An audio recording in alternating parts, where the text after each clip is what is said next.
शेतकरी बंधूंनो नमस्कार. आज नमस्कार. आपण प्रगतशील शेतकरी आपल्यासोबत आहेत, त्यांच्याशी थोडंसं हितगुज करणार आहोत. दादा नमस्कार. नमस्कार. आपला परिचय इकडे करून द्या. माझं नाव ज्ञानदेव रावसाहेब काकडे, राहणार चितळी पुतळी, तालुका जिल्हा जालना. शेतकरी बंधूंनो, हे चितळी गावाचं शिवार आहे आणि आमच्यासोबत आमचे अथर्व ट्रेडर्स खंडागळे साहेब सुद्धा आहेत, जे नेटाफिमचे वितरक म्हणून या भागामध्ये अतिशय चांगलं काम करत आहेत. तर आजचा शेतकऱ्याच्या सोबत जो संवाद आपण करणार आहे, हा थोडासा विशेष संवाद आपल्या इथं राहणार आहे. दादा, तुम्ही यापूर्वी जी शेती म्हणजे एकंदरीत तुमची शेती किती आहे हे पहिले आम्हाला सांगा. माझी शेती एकंदरीत 15 एकर आहे आणि त्यामध्ये 6 एकरची डाळिंबाची बाग आहे, 3 एकरमध्ये हळद आहे, काही आंतरपिकं असतात का तूर उडीद मूग हे असे आंतरपिकं बी याच्यामध्ये आपण घेतलेले आहेत. आता तुमचा शेतीचा अनुभव किती वर्षाचा आहे एकूण? माझा जन्मापासूनच अनुभव बाळकडू. हो, लहानपणापासून ते शेती शेत- करतायत. पण आता लहानपणापासून जी तुम्ही शेती केली आणि आता या 2-4 वर्षामध्ये जी शेती करून राहिली, याच्यामध्ये काही महत्वाचे बदल तुम्ही शेतामध्ये केले. हो. जसं तुम्ही सांगितल्याप्रमाणे पाट पाणी देत होते. हो, बरं, आता पाणी व्यवस्थापन या विषयावर जर आपण बोलायचं झालं तर तुम्हाला काय वाटते बाबा, पारंपरिक पद्धत आणि ठिबकची पद्धत? पाणी व्यवस्थापन या बाबतीत जर बोलायचं झालं तर पूर्वीचं पाणी देणं हे काय आता परवडणारं नाही, कारण जमिनीत पाण्याची उपलब्धता कमी झाली आणि पूर्वीप्रमाणे आता काहीही चालणार नाही. त्यामुळं आमची एक वेळेस आमचे खंडागळे साहेब आणि यादव साहेब यांच्यासोबत चर्चा झाली आणि चर्चा अंती आम्हाला असं कळालं की मग त्यांनी आमच्यासोबत आले, आमचे प्लॉट बघितले, प्लॉट बघून त्याची लांबी रुंदी काढली, लांबी रुंदी काढून आमचे जे जुने ठिबक होते ते ह्या उताराच्या दिशेनं फुल पाणी साचायचं आणि वरती पाणी मिळतच नव्हतं. म्हणजे आणि त्याच स्वरूपानं आम्ही खत टाकायचो, म्हणजे इकडं खत जास्त आणि तिकडं खतच मिळत नव्हतं. त्याच्यामुळं तिकून झाडं बारीक, इकून झाडं मोठाले आणि मग ते उन्हाळ्यात काही तिकून त्याला करप्या आल्यावानी त्या झाडाला असं स्वरूपाचं होत होतं. मग त्यांनी आम्हाला पूर्ण लांबी रुंदी काढून पूर्ण सिस्टीम सांगितली की तुम्हाला एक वेळेस जास्त खर्च येईल पण तुमचा लाईफचा प्रश्नच सॉल्व्ह होईल. म्हणून त्यांनी आम्हाला फिल्ट्रेशन बसून दिलं आणि ह्या ठिबक तुम्हाला ह्या जमिनीला किती लिटरचं ठिबक लागतंय, ह्या पिकासाठी किती आवश्यक आहे, ताशी 2 लिटर देणारं ठिबक द्या, जेणेकरून जमीन तुमची नापीक होणार नाही. असं पूर्ण मार्गदर्शन आम्हाला पटलं आणि मग आमचे कुठं डोळे उघडले. मग आम्ही ते जुनं पूर्ण ठिबक काढून फेकून दिलं आणि नेटाफेमचं ठिबक केलं आणि प्रत्यक्ष आम्ही पाणी मोपला असता ताशी त्यांनी आम्हाला पाणी मोपून दाखिलं. उताराला बी 2च लिटर आणि त्या टेकडाला बी 2च लिटर. त्यामुळे इतका आमचा फायदा झाला की आम्हाला जे खतं सोडतो, जे लिक्विड स्वरूपाचे खतं आहेत ते याच्यातून चाललेत आणि ते शेवटच्या टोकापर्यंत टेकडाला बी त्याच स्वरूपाचं झाड वाढायला लागलं. आता ही ग्रोथ बघा आणि इकडच्या दिशेनं बी तेच झाड वाढायला लागलं. त्याच्यामुळं नेटाफेम महाग आहे म्हणता येणार नाही, पण त्याची लाईफ बी तशी आहे आणि त्याची क्वालिटी तशी. म्हणजे तुम्ही एकंदरीत तुमचा जो लोकल ठिबकचा अनुभव आणि नेटाफेमचा अनुभव त्याच्यामध्ये एकदम स्पष्टता तुम्ही सांगितली की लोकल ठिबक हे पाणी जास्त टाकतं, उताराला पाणी जास्त जातं, वरी झाडाची भूक तहान जी आहे ती भागवल्या जात नाही.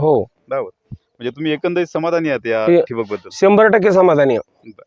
बरं, आता जे शेतकऱ्यांचा समज आहे की बाबा ठिबक म्हणजे फक्त काळी नळी आणायची, सबमेन पासून या बांधापासून त्या बांधापर्यंत टाकायची, लागल तेवढं पाणी द्यायचं, या संदर्भात तुम्हाला काय वाटतं बाबा, तसं करायला? नाही, हा 100% चुकीचा समज आहे की कोणतंही ठिबक आणायचं, उचलायचं आणि टाकायचं, त्याने शेतकरी कर्जमुक्त तर होणारच नाही पण कर्जाच्या खाईत जाईल असं माझं मत आहे. कारण त्यांनी जे आम्हाला सांगितलं आणि सांगितलं नाही, प्रत्यक्ष कृतीतून करून दाखिलं, त्यावेळेस आम्हाला कळालं. नाही तर आमची बेड पहिले इथं रोखवले व्हायची आणि तिकडे कधी कधी पाणीच नाही मिळायचं, कधी कधी झाडाच्या बुडालाच पडायचं. तर त्या ठिबकचं काही खरं नाही, कुठं किती पाणी टाकीन, त्याच्यामुळं ते खताचं बी बरोबर वितरण होत नाही. त्यामुळं प्रत्यक्ष मार्गदर्शन घेऊन त्यांनी शेतात येऊन आम्हाला मार्गदर्शन केलं, लांबी रुंदी मोपली, उताराचा जोर, टेकडाचा जोर, मोटरचा पॉवर, किती HP आणि पूर्ण मार्गदर्शन केलं आणि पूर्ण एका ठिकाणी फिल्ट्रेशन करून आज आम्हाला तिथं दिलंय. तिथून आम्ही जीवामृत म्हणा, ट्रायकोड्रामा म्हणा, पूर्ण खतं आणि हे आपलं सलरी तिथून जागेहून सोडतो. आमची त्यामुळे मेहनत वाचली आमचे हे मजदुरांना टाकायचा खर्च वाढला, हे खतं टाकायचा. म्हणजे आता तुम्ही याच्या आधी डाळिंब पिकासाठी समजा खतं जे आहे ते हाताने टाकायचे, हो. तुम्ही सांगितलं आता हो. चर्चेमध्ये. हो, याला साधारणतः किती मजूर लागायचे बरं? याला मजूर साधारणतः 4 लागायचे. आणि आज ग्रामीण भागात मजूर मिळत नाही. बरं. एका मजुराला घरी जाऊन बसायला लागत अगोदरच 500 रुपये रोज घेतो, म्हणजे 2000 रुपये खर्च त्याचा. बरं.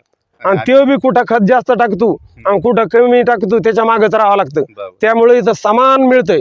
बरोबर. हे समान मिळते जे सांगितलं ना, याचं कारण म्हणजे काय, तर या ड्रीप लाईन मध्ये असलेला जो एरीज नावाचा ड्रिपर आहे, हा ड्रिपर तासाला 2 लिटर पाणी इथं देणारा ड्रिप लाईन इथं निवडलेली आहे. म्हणजे तो 2 लिटर पाणी टाकतो. त्याच्यामुळे त्यांनी सांगितलं की समान पाणी पडून राहिलं, समान खतं पडून राहिले. आणि त्याचंच जर तुम्ही पाहिलं तर ही बाग जी आहे ती एकसारखी वाढलेली आहे, एकसारखी तिची ग्रोथ आहे. बरोबर ना? हो, बरोबर. बरं.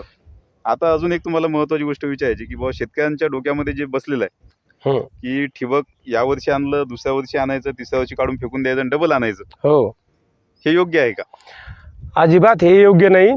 कारण ते फालतू ठिबक कोणत्याही कंपनीचे आणले तर त्या स्वरूपाचं होऊ शकतं. ओरिजिनल ठिबक घ्यायचं, जसा नेटाफेमचं आहे, आणि त्याचं मार्गदर्शन घेऊन आपण जसं तिकडं युनिट बसले त्या स्वरूपानं जर घेतलं तर मला तरी वाटतं हा प्लॉट 10 वर्षाच्या कमी ठिबक हे खराब होणार नाही. बरोबर. म्हणजे शेतकरी बंधूंनो, इथे एक गोष्ट लक्षात घ्या की ठिबक ही दरवर्षी करण्याची गोष्ट नाहीये. जर आपण दरवर्षी ठिबक आणत असू किंवा 2 वर्षांना ठिबक घेत असू तर याच्यामध्ये आपला उत्पादन खर्च हा वाढत जाणार, बरोबर. कमी होणार नाही. म्हणजे ठिबक आता आपण पाहिलं की शासन पण आपल्याला 7 वर्ष ठिबकला सबसिडी देत नाहीत. म्हणजे एक वेळेस ठिबक घेतलं तर 7 वर्षापर्यंत सबसिडी आपल्याला पुन्हा घेता येत नाही. म्हणजे शासनालाही सांगायचं की बाबा तुम्ही घेतलेलं ठिबक कमीत कमी 7 वर्ष टिकायला पाहिजे. बरोबर आहे. तर आपण ठिबकची निवडच अशी करायला पाहिजे जेणेकरून ते 7 वर्षापेक्षा जास्त टिकेल आणि तिथे आपला उत्पादन खर्च जो आहे हा कमी होईल. तर दादा, तुम्ही अतिशय चांगली माहिती आम्हाला दिली, त्याबद्दल खरंच तुमचे आभारी आहोत. शेतकरी धन्यवाद. बंधूंनो, तुम्ही जर या शिवारामधले असाल, जालना तालुक्यामध्ये असाल किंवा जालना जिल्ह्यामधले असाल तर आमचे बाळकृष्ण यादव डिस्ट्रिक्ट मॅनेजर म्हणून इथं काम पाहतात. तर तुम्ही त्यांच्याशी संपर्क करू शकता. किंवा शेवगा शिवारामध्ये जर असाल तर आमचे खंडागळे साहेब, ज्यांचं अथर्व ट्रेडर्स म्हणून इथे नेटाफिमचं शॉप आहे, त्यांनाही तुम्ही व्हिजिट करू शकता. आणि आपल्या शेताच्या लांबी रुंदीनुसार, आपल्या जमिनीच्या प्रकारानुसार आपल्या पिकाला किती पाणी लागतं याप्रमाणे आपण डिझाईननुसार ठिबक करून घ्या, जेणेकरून आपला त्याच्यामध्ये फायदा होईल. त्याचबरोबर या भागामध्ये जे आफ्टर सेल सर्व्हिस म्हणून आपण पाहतो, सूर्यवंशी साहेब सुद्धा आमच्या सोबत आहेत. म्हणजे टेक्निकल बाबी ज्या आहेत त्या अतिशय चांगल्या प्रकारे शेतकऱ्यांना समजावून सांगणे, शेतकऱ्यांच्या अडचणी सॉल्व्ह करणे, याच्यामध्ये ते काम करतात. तर नक्कीच तुम्ही सुद्धा चांगल्या ठिबकची निवड करावी, चांगलं फिल्ट्रेशन युनिट लावावं, जेणेकरून आपलं ठिबकची लाईफ वाढेल आणि एकंदरीत तुम्हाला समाधान भेटेल, तुमचं उत्पादन चांगलं येईल. या अपेक्षेसह इथेच थांबतो. धन्यवाद.